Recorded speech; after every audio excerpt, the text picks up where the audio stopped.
The rope swayed gently in the morning breeze, a stark contrast to the tension that gripped the crowd gathered in Copper Gulch's dusty main street.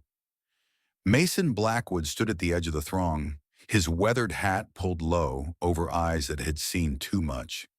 His hand unconsciously drifted to the raised scar circling his neck, a permanent reminder of death's embrace and its unexpected release. The scaffold creaked under the weight of the condemned man, whose hands trembled against the bindings at his wrists. Sheriff Mills cleared his throat, unfolding a yellowed paper with practiced solemnity. By the authority vested in me by the Arizona Territory, I hereby sentence Jonas Fletcher to death by hanging for the crimes of murder and horse theft. The crowd murmured its approval. Justice was a simple equation in these parts, a life for a life, property for property. The condemned man's eyes darted frantically across the faces below, searching for mercy where none existed until they locked with Mason's. A silent plea passed between them, an unspoken recognition. Mason knew that look. He'd worn it himself once. Fletcher's lips moved in desperate whispers that only Mason somehow could hear.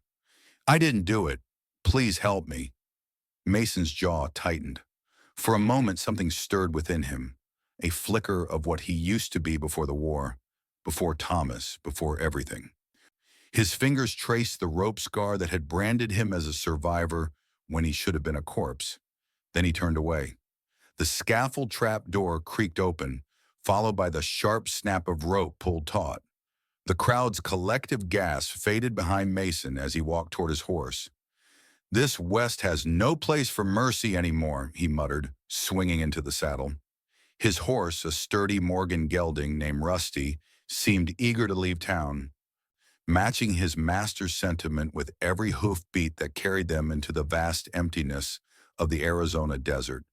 The thunderous roar of cannon fire and the acrid smell of gunpowder haunted Mason's mind. And always, always Thomas's face, his older brother pushing him down as the bullet meant for Mason tore through Thomas's chest instead.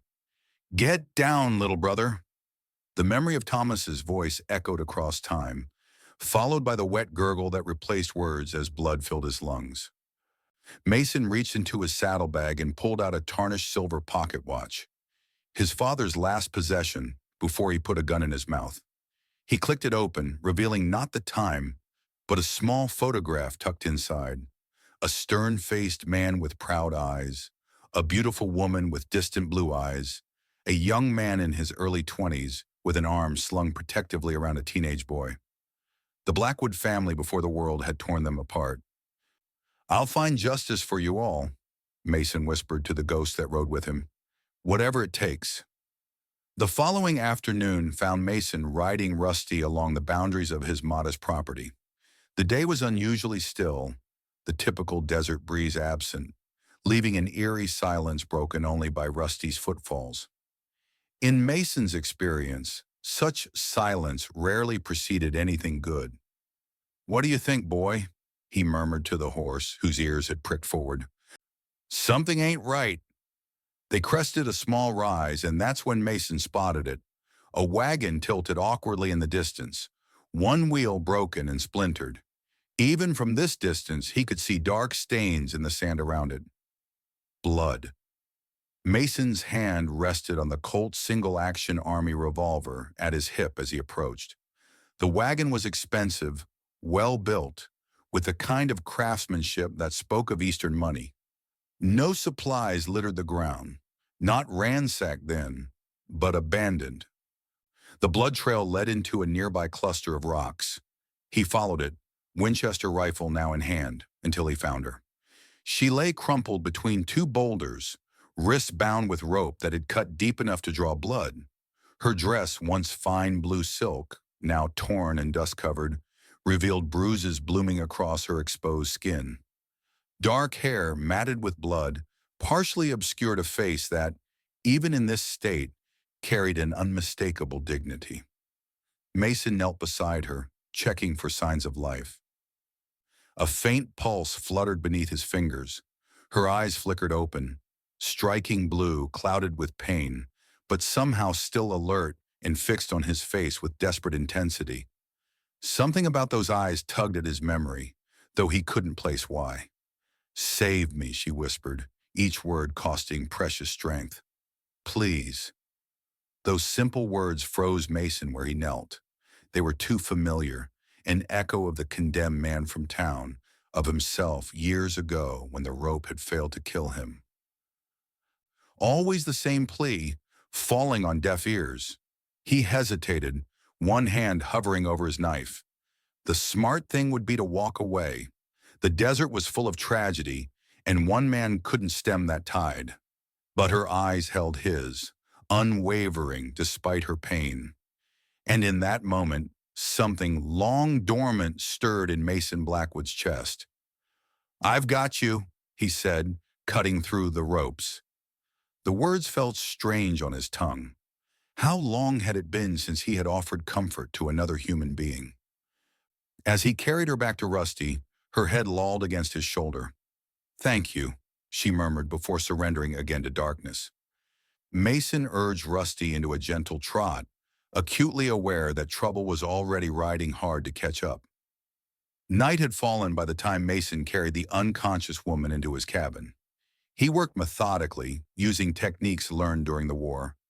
A tincture of iodine for the wounds, cold compresses for the swelling, and carefully wrapped bandages to protect her abraded wrists. "Don't you die on me," he muttered as he cleaned a particularly nasty gash along her hairline. "Been enough death in this territory already." The woman stirred, blue eyes opening in panic before focusing on Mason's face. "You're safe," he said quickly. "I found you in the desert." "The wagon?" Her voice was cultured, Eastern in its cadence. "One wheel broken. No sign of who left you there." She attempted to sit up, wincing. "Thank you, Mr. Blackwood, Mason Blackwood." "Mr. Blackwood?" She tested the name, then offered a wan smile. "I'm Catherine Sullivan." The name struck Mason like a physical blow. Sullivan. His expression must have betrayed him because wariness crept into her gaze. "You recognize my name?" It wasn't a question. Mason busied himself making coffee, his back to her. "Most folks around here know the Sullivan name," he said neutrally. "My father is James Sullivan," she confirmed. Mason's hand tightened on the coffee pot. James Sullivan, the man who owned half the territory, whose cattle grazed on land that stretched beyond the horizon. The man who had once been his father's partner and friend before everything fell apart. "You're a long way from Sullivan land," he observed. "Not by choice," Catherine's voice hardened. "I was taken against my will 3 days ago. 3 men demanded ransom from my father." A bitter laugh escaped her. "He refused to pay." "He refused!" Mason's brow furrowed. James Sullivan was many things, but abandoning his own flesh and blood seemed out of character. "My father doesn't negotiate with criminals," she said, touching the bandages on her wrists. "When the ransom failed, they changed their plans. They were taking me to a man named Franklin Harrington. He wanted me to sign over my inheritance rights." The name pierced through Mason's carefully constructed walls. Franklin Harrington, the wealthy businessman who had partnered with both Sullivan and Mason's father before the silver mine, before the accusations, before his father's suicide. "Why would Harrington want your inheritance?" Mason asked, though he suspected he already knew. "There's a silver mine on Sullivan land," Catherine said. "My father discovered it years ago with his former partner. They kept it secret, but somehow Harrington found out." She paused. "Do you know him? You seem affected by the name." Before Mason could answer, Catherine's hand moved to a pendant hanging from a chain around her neck, a small gold locket that had somehow survived her ordeal. It fell open, revealing a small daguerreotype, the stern face of James Sullivan. Mason stared at the image, then at Catherine. There was something about her eyes, the shape of her face, something hauntingly familiar that he couldn't quite place. An echo of a memory, perhaps, or his mind playing tricks after a long day. "We've crossed paths," he said simply. "Rest now. We'll talk more later." Mason jerked awake at dawn, hand immediately going to his pistol. Something had disturbed his light sleep, a sound that didn't belong. He peered through the cabin's single window and saw what he feared. A lone rider approaching from the east, taking no pains to conceal his approach. "Stay inside," he instructed Catherine, checking that his Colt was loaded before stepping onto the small porch. The rider drew closer, and Mason's blood ran cold as recognition dawned. The man sat tall in the saddle, lean and weathered, with a distinctive scar running from his left eye down to his jaw. Wesley Grant, formerly Sergeant William Reynolds of the Union Army, assigned to the same unit as Mason and Thomas during those final bloody months of the war. The man whose betrayal had led to Thomas's death. Grant reined his horse to a stop. "Well, well, Mason Blackwood. Heard you had a little place out here." "You're trespassing, Reynolds," Mason replied coldly. Grant's smirk widened. "That's Grant now, and that's no way to greet an old comrade in arms." His gaze shifted to the cabin. "I'm looking for something that belongs to me and my associates, a package that got misplaced in the desert.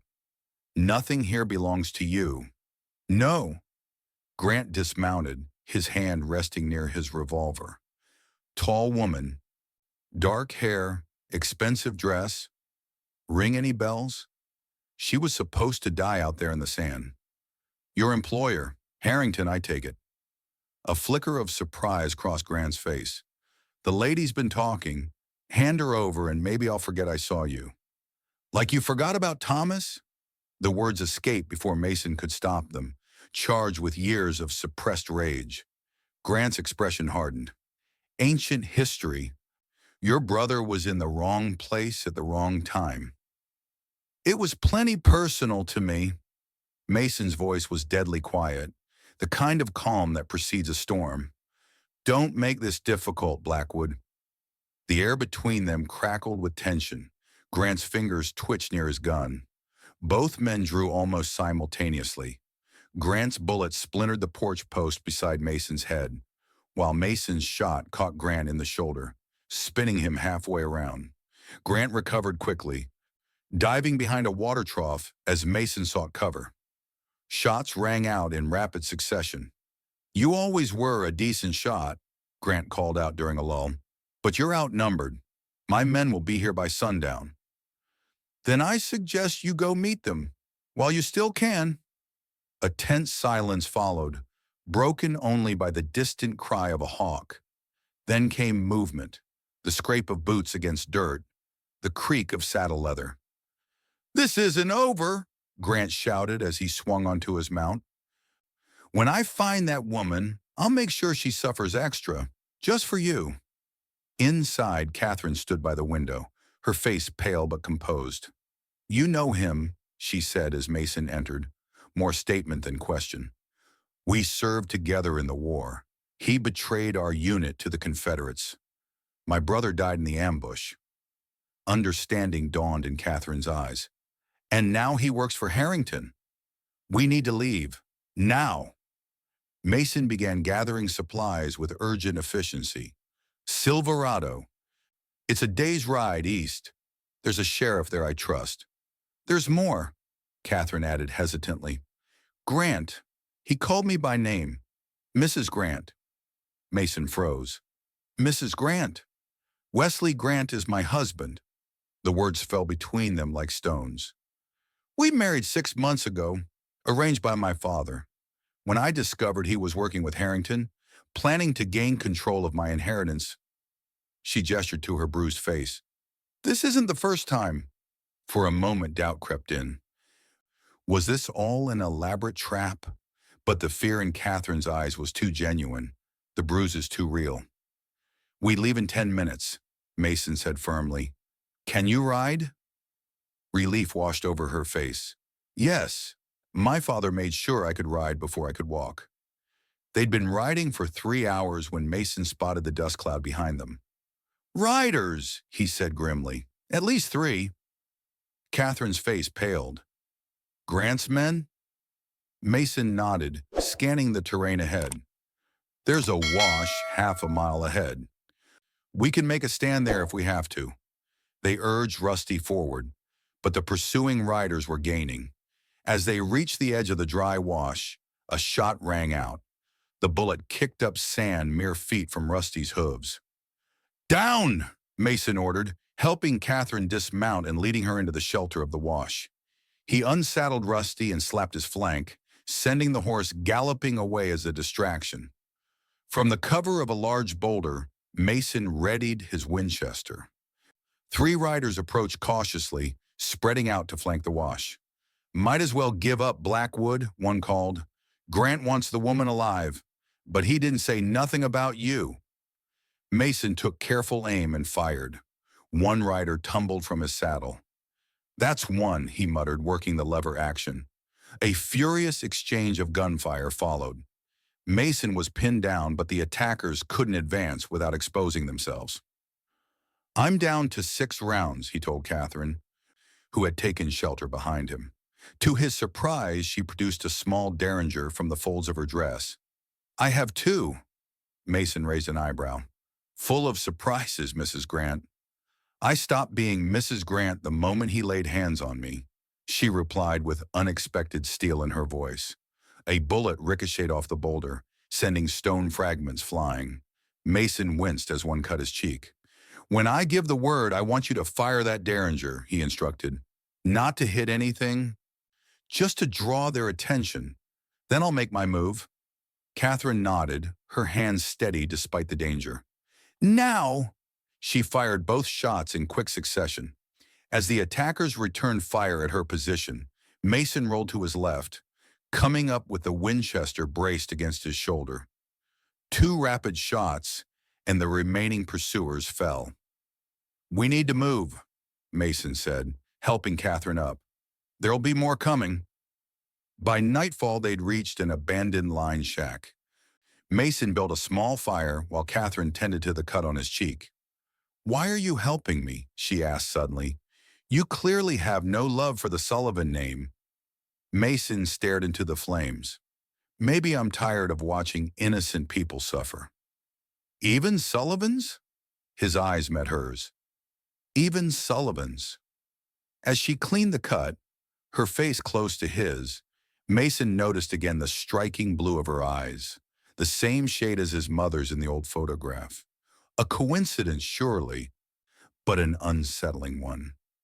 "How did a Sullivan end up marrying someone like Grant?" he asked.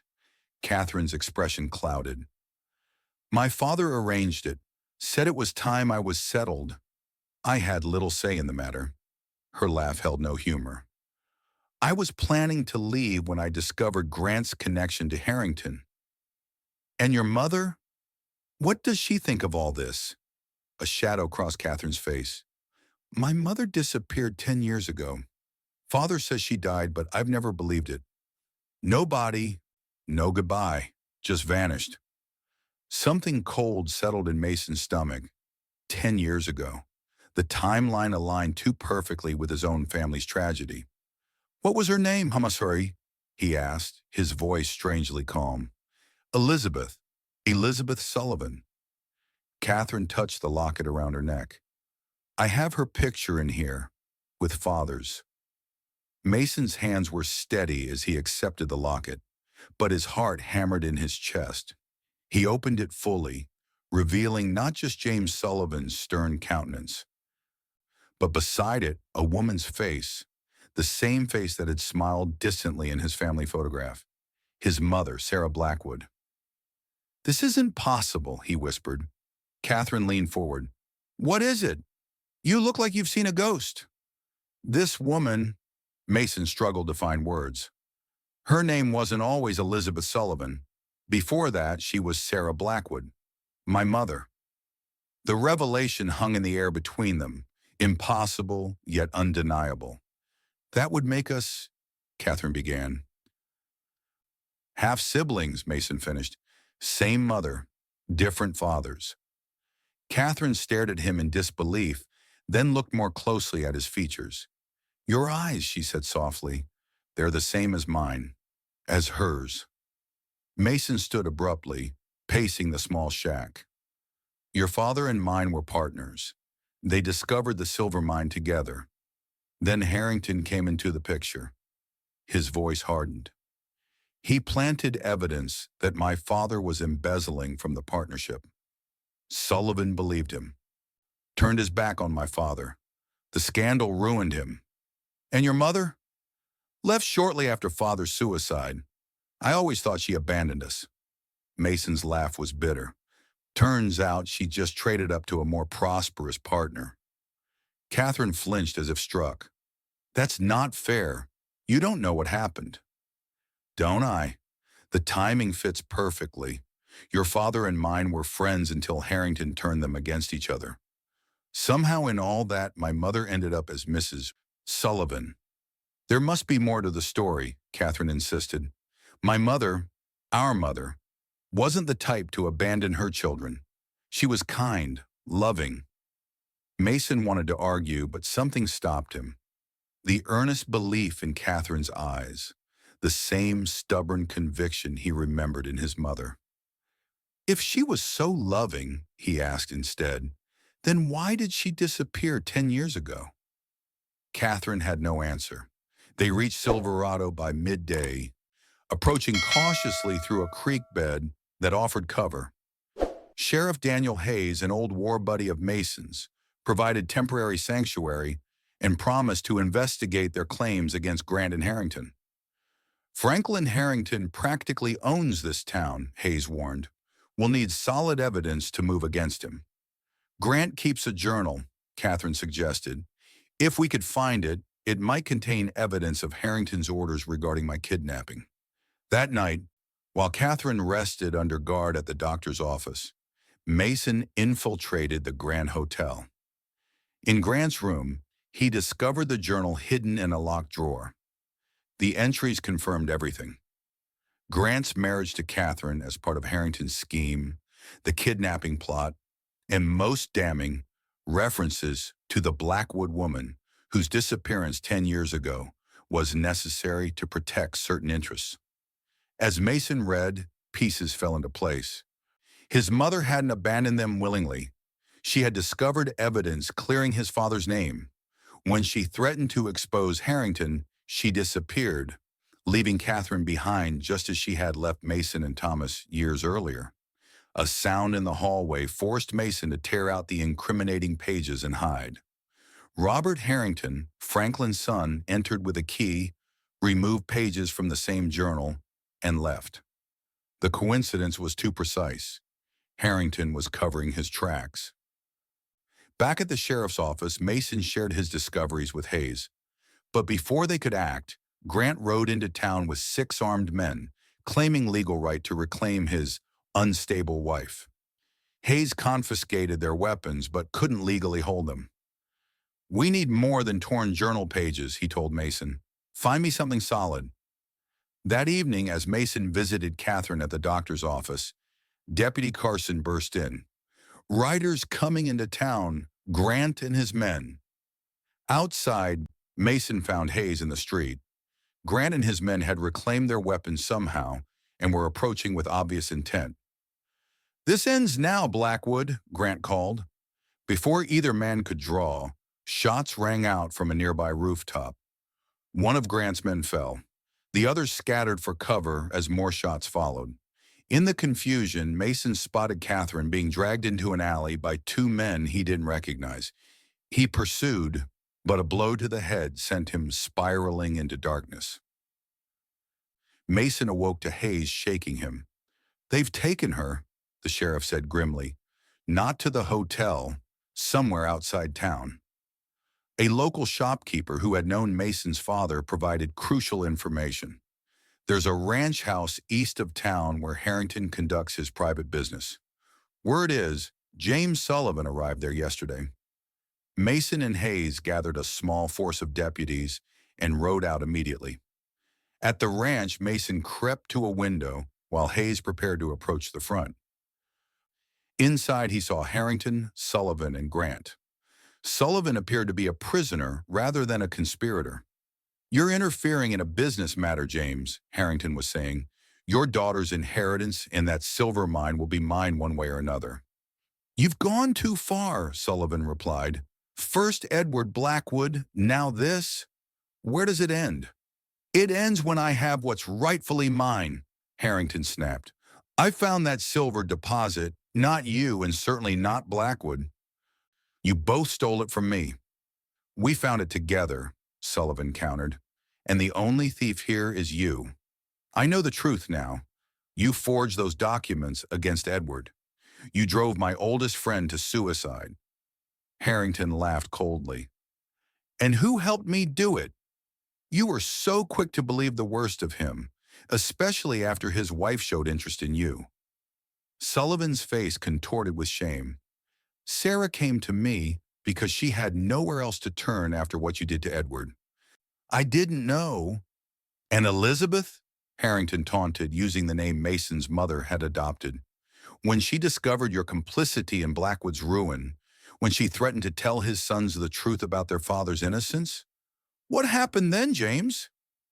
Sullivan lunged at Harrington but was restrained by Grant. You monster! You swore she left willingly. I merely suggested she disappear. The arrangements were unfortunate, but necessary. Mason had heard enough. With a signal to Hayes, he crashed through the window, Winchester leveled at Grant. Let him go. Grant's eyes widened in shock. How? A commotion at the front announced Hayes and his deputy storming in. Harrington reached for a hidden derringer, but Mason was faster, placing a bullet precisely in the old man's shoulder. Grant released Sullivan and went for his gun, only to find himself staring down the barrels of 3 deputies' revolvers. Where's Catherine? Mason demanded. Upstairs, Sullivan gasped, clutching his ribs where Grant had struck him. They brought her in an hour ago. Mason found her bound to a chair in an upstairs room, bruised but defiant. As he cut her free, their eyes met. The same shade of blue, the undeniable connection between them now obvious. You came for me, she said simply. Family's worth fighting for, he replied. Even family you didn't know you had. 2 weeks later, Mason stood on a hill overlooking his burnout ranch. Catherine and Sullivan approached from behind. We found something, Catherine said, holding out a letter. Martha Cooper, the midwife who delivered me, kept it all these years. The letter, in their mother's handwriting, explained everything. She hadn't abandoned her sons willingly after their father's suicide. Harrington had threatened to kill them if she didn't leave. Years later, when she discovered evidence of Harrington's forgery and Sullivan's unwitting complicity, she faced the same threat against Catherine. Rather than risk another child's life, she staged her own disappearance. She's alive, Mason, Catherine said, her voice trembling with emotion, living under the name Sarah Jenkins in a small town north of San Francisco. Martha has been in contact with her all these years. Mason stared at the letter, his mother's familiar handwriting blurring through unexpected tears. All this time, Sullivan stepped forward hesitantly. I don't expect forgiveness, Mason. What happened to your father, to your family? I was blind, too willing to believe Harrington's lies. He paused. But I'd like to make amends, if you'll let me. The silver mine should have been a partnership between Blackwoods and Sullivans. I'd like to honor that original intention. Mason looked between them, the sister he never knew he had, the man who had been both his father's friend and unwitting enemy. The hate he'd carried for so long felt suddenly heavy, a burden he no longer needed to bear. Slowly, deliberately, he unwound the bandana from his neck, exposing the rope scar that circled it completely. No more hiding, no more shame. I think it's time we found our mother, he said. Together. As the sun set over the desert, casting long shadows across the land, Mason felt something he hadn't experienced in years. Hope. The wheel that had been set in motion with Catherine's rescue in the desert had come full circle, revealing truths long buried and connections never imagined. And in that circle, Mason Blackwood had found not justice for the past, but the promise of a future he had never dared to envision.